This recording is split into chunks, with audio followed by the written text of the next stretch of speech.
The television screen blares with urgency. Red banners flash across the bottom. Urgente, inflación, supera 200% anual. For millions of Argentines, this is not just another headline, it's a warning, a signal that the ground beneath their feet is shifting once again.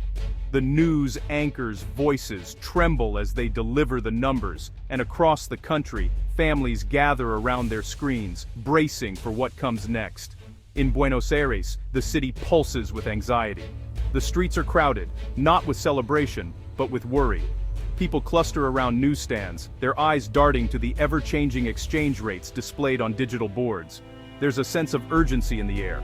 Locals rush to exchange kiosks, desperate to offload pesos before they lose even more value. Every transaction feels like a race against time, as the peso's worth slips away by the hour. For many, this is a familiar story. Argentina's history is marked by cycles of boom and bust, of hope and heartbreak.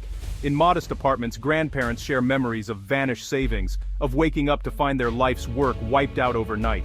Old family photos are tinged with nostalgia and loss. Reminders of past crises in the 1980s and 2000s, when the peso collapsed and trust in the system evaporated. The sense of déjà vu is haunting, as if the nation is trapped in a loop it cannot escape. But now, a new chapter is unfolding. Enter Javier Milei, the wild-haired economist and self-proclaimed anarcho-capitalist who stormed into power wielding a chainsaw, both literally and figuratively. His campaign promised radical shock therapy, slashing the bloated state, eradicating inflation, and even abolishing the central bank. Milei's rise has electrified the nation, offering a vision of dramatic change, but also stoking deep fears about what such upheaval might bring. His arrival has split Argentina down the middle. On one side, jubilant supporters wave flags and chant his name, convinced that Milei is the country's last hope to break free from its economic curse. On the other, worried citizens watch the news with furrowed brows, anxious about the risks of such radical reforms. Street interviews reveal a nation divided. Some see a bold leap toward the future, others fear a reckless gamble with their livelihoods. 2 years into Milei's presidency, the results are mixed. Inflation is finally slowing, but the cost has been steep.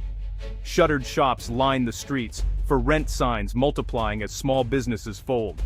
Poverty is on the rise, with more families relying on soup kitchens and searching for bargains at outdoor markets. Protests erupt almost daily, as Argentines demand relief from the pain of adjustment. Supporters argue that this pain is necessary, a bitter medicine, to cure decades of mismanagement. Critics, however, warn that the cure may be worse than the disease, fearing that social fabric is being torn beyond repair. Outside Congress, heated debates rage, with both sides convinced the future of Argentina hangs in the balance. The question facing Argentina is bigger than economics. It's about identity, trust, and the possibility of real change. Can this nation, so often battered by crisis, finally break its cycle? Or is this just another turn of the wheel, another chapter in a story that never truly ends? Around dinner tables and in public squares, families debate, hope, and worry, wondering if this time will be different. As dusk falls over Buenos Aires, the city seems to hold its breath.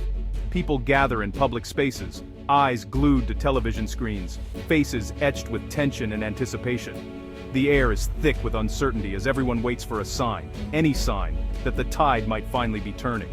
The stakes have never felt higher. For Argentina, the next move could mean salvation or another heartbreak. And so, a nation waits, united in hope, divided by fear, holding its breath for what comes next. A century ago, Argentina was among the world's richest nations. Buenos Aires' grand boulevards and opulent palaces reflected a golden age built on beef and wheat exports. European immigrants and British capital fueled a booming agricultural economy, enriching a small elite. But, beneath the glamour, the economy was dangerously narrow, almost entirely dependent on global commodity prices. The wealth was fragile, inequality deep, and little was invested in industry or long-term development. Argentina's prosperity was a gilded cage, ill-prepared for the storms ahead. The Great Depression shattered Argentina's export-driven model, which had once made the country one of the world's wealthiest nations. As global markets collapsed, Argentina's agricultural exports, wheat, beef, and wool, suddenly found no buyers. Ships sat idle in the harbors, Warehouses overflowed with unsold goods, and the bustling port of Buenos Aires fell eerily silent. The prosperity that had defined the nation for decades evaporated almost overnight, leaving uncertainty and fear in its wake. With global demand in free fall and foreign capital fleeing the country, Argentina's fragile democracy crumbled. The military, seeing an opportunity, seized power in a series of coups, ushering in decades marked by instability, corruption, and authoritarian rule. Political leaders came and went, but none could restore the lost sense of direction or unity. Forced to adapt, Argentina turned inward, launching a wave of industrialization. Factories sprang up across the cities, drawing in migrants from the countryside. A new urban working class was born, poor, restless, and largely excluded from political power. These workers toiled long hours in difficult conditions, fueling the nation's economic engine but receiving little in return. Meanwhile, the traditional elite clung to their privileges, resisting meaningful reform. They propped up inefficient industries with outdated machinery, prioritizing their own interests over the needs of the growing proletariat. The gap between rich and poor widened, and the voices of ordinary Argentines went unheard. Instead of forging a new national consensus to address these challenges, the ruling classes deepened divisions. Political debates grew more heated, and society fractured along class and ideological lines, making compromise impossible. Into this vacuum stepped a charismatic leader, promising justice, dignity, and a voice for the forgotten masses.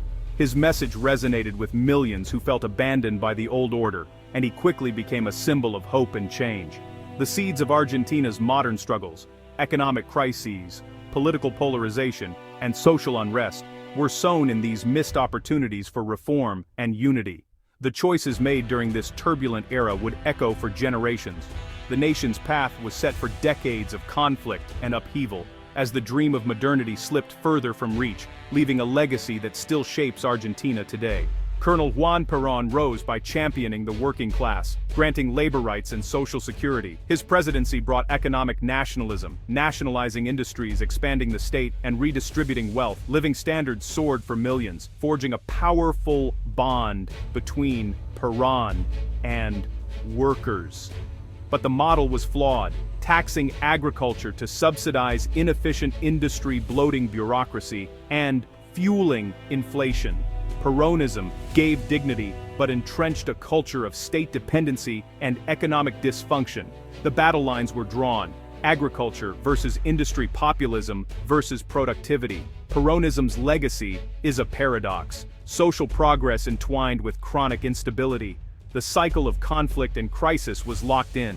Perón's ouster in 1955 unleashed decades of instability, military coups, weak civilian governments, and wild policy swings. Each regime tried to erase the other's legacy, fueling polarization and economic chaos. Market reforms brought pain and backlash. Populist returns brought booms, then busts. The rules kept changing. Investment dried up, trust evaporated. The darkest chapter, the 1976 dictatorship, marked by brutal repression and crushing debt. By the 1980s, Argentina was traumatized, bankrupt, and trapped in a cycle of crisis. The nation's wounds ran deep, and the pendulum kept swinging. Democracy returned in 1983, but hyperinflation soon followed. President Menem's radical reforms in the 1990s, privatization, deregulation, and the peso-dollar peg, brought instant stability. Inflation vanished, foreign money poured in, and optimism soared. But the fixed exchange rate made exports uncompetitive, masked growing debt, and hollowed out industry. The government kept spending, borrowing in dollars, and ignoring warning signs. The stability was an illusion, bought on borrowed time. By the end of the decade, the party was over and disaster loomed. Argentina was heading for a crash. In 2001, recession and debt triggered panic. The government froze bank accounts, the infamous Corralito, trapping savings and sparking mass protests. The middle class was wiped out overnight. Trust in banks and politicians collapsed. Riots forced the president to flee. 5 leaders cycled through in weeks. Argentina defaulted on $93 billion, abandoned the dollar peg, and devalued the peso. Poverty and unemployment soared. Barter clubs replaced cash. The 2001 crisis was a national trauma, shattering faith in the future. The old model was dead, but the pain was far from over. After the collapse, Nestor and Cristina Kirchner rode a global commodity boom to power. A cheap peso and soaring soy prices fueled rapid recovery and falling poverty. The Kirchners expanded the state, renationalized industries, and boosted social spending, but they repeated old mistakes: subsidies, price controls, and fiscal deficits funded by printing money. Official inflation stats were manipulated, trust eroded. When the boom faded, deficits and inflation returned, and Argentina was locked out of global credit. The era ended with stagnation and renewed crisis. The pendulum swung back and old problems resurfaced. Chronic inflation and economic decay have long plagued Argentina, creating fertile ground for Javier Milei's radical rise to power. His emergence was not just a political shift, but a response to years of frustration and hardship faced by the Argentine people. The streets of Buenos Aires, once bustling with commerce, now echo with the cries of protesters demanding change. Milei's audacious chainsaw plan aimed to cut through the economic malaise by drastically slashing government spending, devaluing the peso, and eliminating subsidies. These measures, while intended to stabilize the economy, have instead triggered a deep recession and sent poverty rates soaring. Factories have shuttered, and soup kitchens have become a lifeline for many. At the heart of Milei's strategy is the controversial move towards dollarization, abolishing the peso and dismantling the central bank in a bid to eradicate inflation once and for all. This bold step is seen by some as a path to stability, while others fear it could lead to a loss of economic sovereignty and a permanent state of recession. Supporters of Milei's policies see a glimmer of hope for stability and growth, believing that these drastic measures are necessary to reset the economy.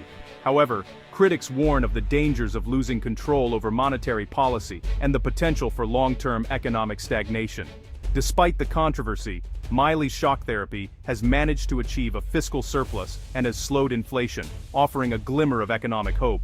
Yet, this has come at an immense social cost, with many families still struggling to make ends meet and relying on aid to survive. The nation remains deeply divided, with passionate debates raging in parliament and on the streets. The future is uncertain, as Argentina stands at a crossroads, grappling with the challenge of building stable institutions and forging a consensus for sustainable growth. The core challenge for Argentina is whether it can build the stable institutions necessary for long-term growth and prosperity. Can the nation come together to create a consensus that will drive economic development, or will it remain trapped in a cycle of instability?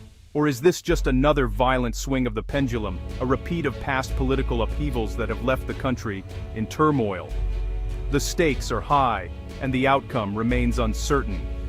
The world watches closely as Argentina once again gambles with its future. Global financial markets are on edge, and world leaders are keenly observing the unfolding drama, aware that Argentina's decisions could have far-reaching implications. As the sun rises over Buenos Aires, the cycle of hope and uncertainty continues. Despite the challenges, the spirit of the Argentine people endures, holding on to the hope that this time, the gamble will pay off and lead to a brighter future.